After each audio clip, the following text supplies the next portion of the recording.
We have to talk about the case of the patient that was found frozen on the hospital rooftop last week. This happened at Waukegan Vista Medical Center East in Illinois.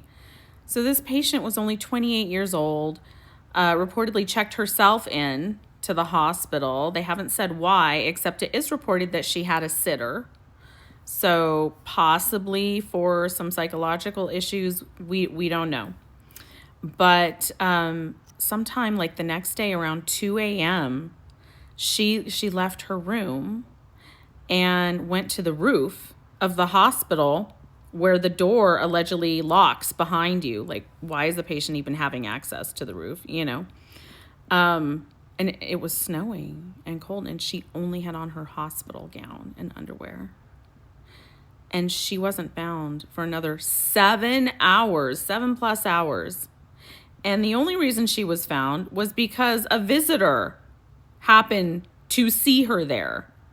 This is a picture, it's blurred out, but a visitor found her there 7 hours later. They brought her to the ER. Her core body temp was 50 degrees.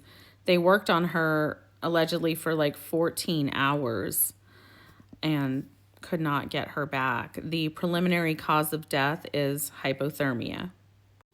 The family has lawyered up and they have filed a wrongful death lawsuit against the hospital.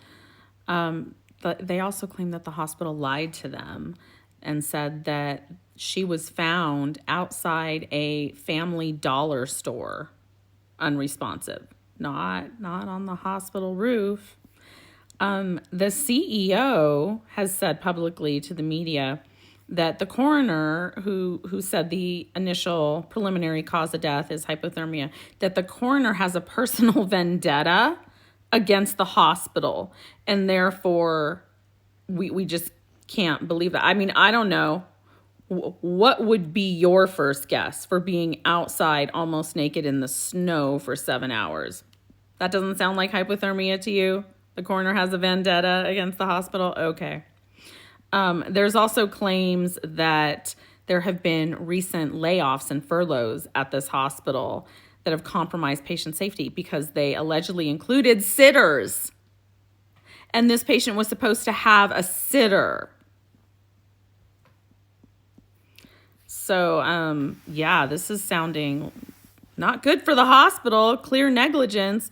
But, as always, I'm going to think about the nurse. Did no one go in this patient's room for 7 hours?